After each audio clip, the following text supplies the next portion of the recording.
Bonjour à tous, bon appétit. Pendant que vous nourrissez votre corps, on va tenter un petit peu de nourrir également votre esprit. Et c'est pour ça que je vous propose, dans ce format Meetup Lunch, une promenade à travers un territoire a priori inconnu, qui est l'espace.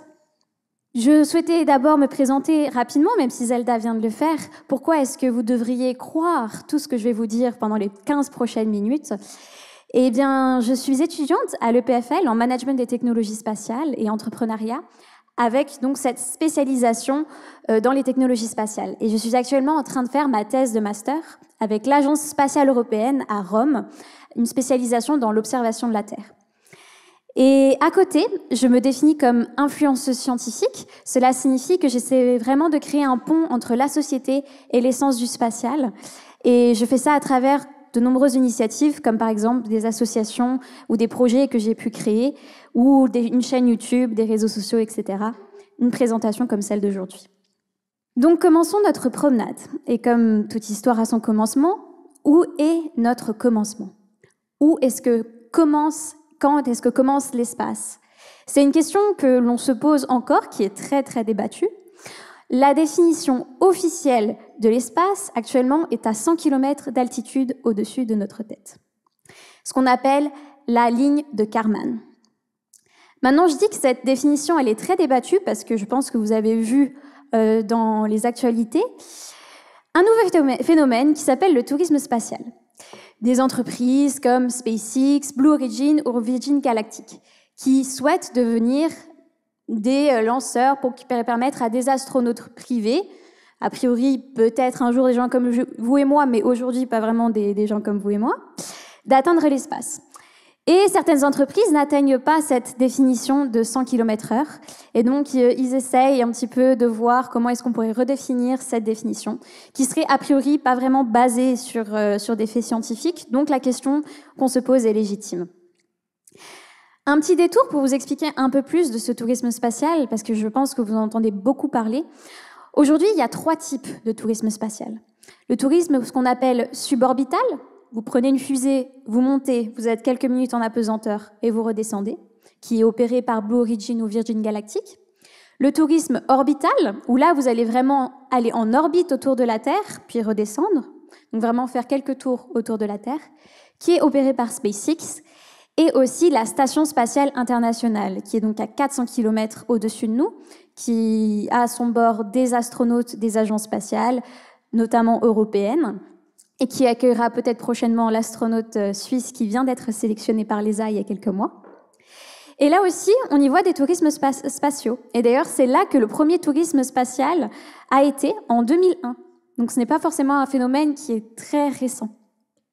Et donc là, c'est opéré par des entreprises en partenariat avec des agences privées comme Roscosmos, l'agence spatiale russe.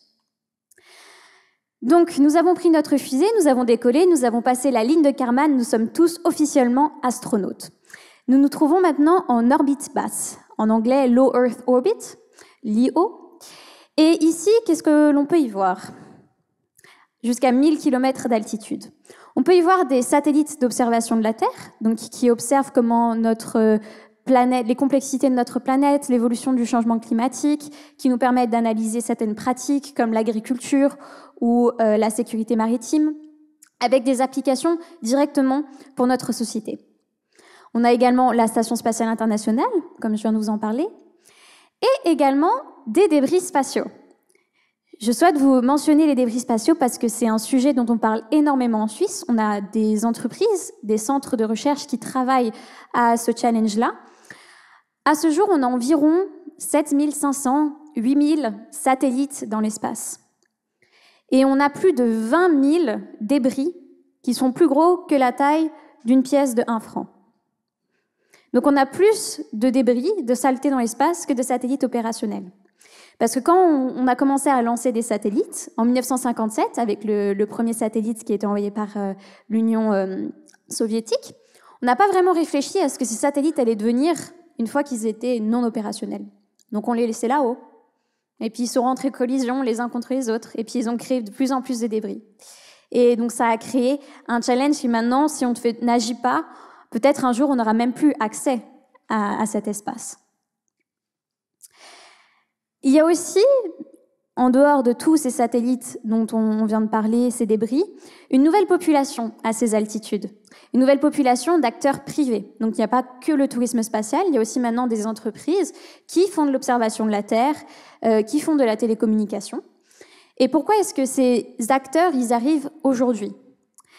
La réponse, elle vient de l'accès à l'espace, donc du prix de lancement. Si je veux lancer 1 kilo dans l'espace, combien est-ce que ça me coûtait? Si je prends l'exemple de la navette spatiale, donc un programme qui a été lancé par la NASA et qui s'est fini dans les années 2000, ça me coûtait environ 70 000 de lancer 1 kilo dans l'espace. Pratiquement impossible pour une entreprise d'imaginer envoyer un satellite qui peut peser parfois même plusieurs tonnes. Et aujourd'hui, avec la Falcon Heavy de SpaceX, vous voyez qu'on est plus à $1 000 par kilo, ce qui explique pourquoi l'accès à l'espace maintenant n'est non plus uniquement pour les agences gouvernementales ou des grosses industries, des grosses entreprises comme Arianespace qui peuvent avoir ces fonds grâce au gouvernement, mais également des plus petits acteurs comme des startups. Si on continue notre voyage, on va atteindre l'orbite géostationnaire. C'est là qu'on va trouver nos satellites de télécommunication, qui nous permettent de communiquer à travers le globe, à 36 000 km d'altitude. Donc à 36 000 km d'altitude, c'est comme ça qu'on voit la Terre, si jamais. Et ensuite, si on continue, on peut atteindre la Lune. Là, c'est une de mes images préférées. C'est une image qui a été prise par la mission Apollo 8, une mission spatiale qui a fait le premier voyage autour de la Lune afin de revenir jusqu'à la Terre. Et là, c'est ce qu'on appelle un lever de terre, un Earthrise. Et je trouve ça incroyable de se dire que cette petite boule de Noël, finalement, il y a toute l'humanité qui s'y trouve dessus, en une seule photo. Et ça, pour vous donner une notion des distances, on se trouve à peu près 384 000 km de notre planète Terre.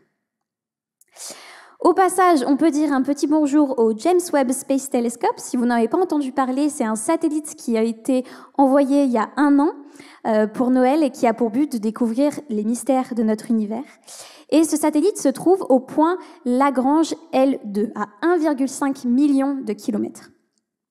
Si vous ne le connaissez pas, vous devriez vraiment regarder, parce que ce satellite a coûté à peu près 10 milliards à construire.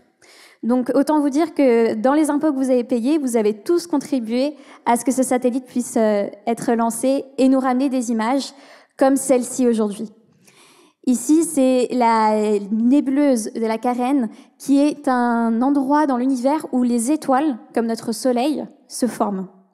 Et c'est la première fois qu'on pouvait voir cette partie de notre univers avec une telle netteté, et j'ai envie de dire même une telle beauté.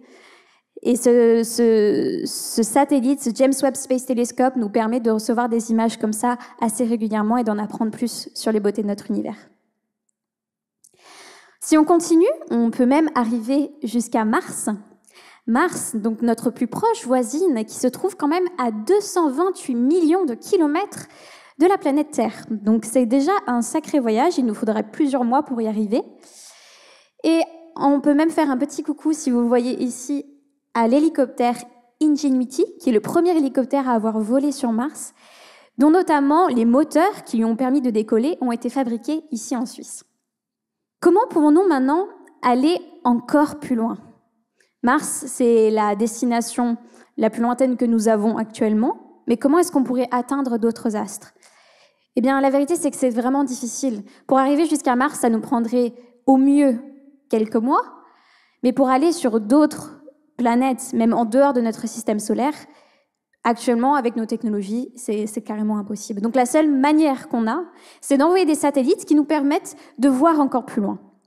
Et là, vous voyez, c'est une image qui vient du satellite Hubble, qui est donc le prédécesseur du James Webb Space Telescope, et qui a été réparé à 2 reprises par notre astronaute suisse Claude Nicollier. Ce qu'ils ont fait, c'est qu'ils ont pointé ce télescope vers une zone du ciel où on ne voyait rien. C'était tout noir. Et ils l'ont laissé là pendant plusieurs jours, et voilà ce qui en est sorti. Et chaque point lumineux sur cette image est une galaxie qui contient des centaines de milliers de soleils, et donc on peut imaginer encore plus de planètes.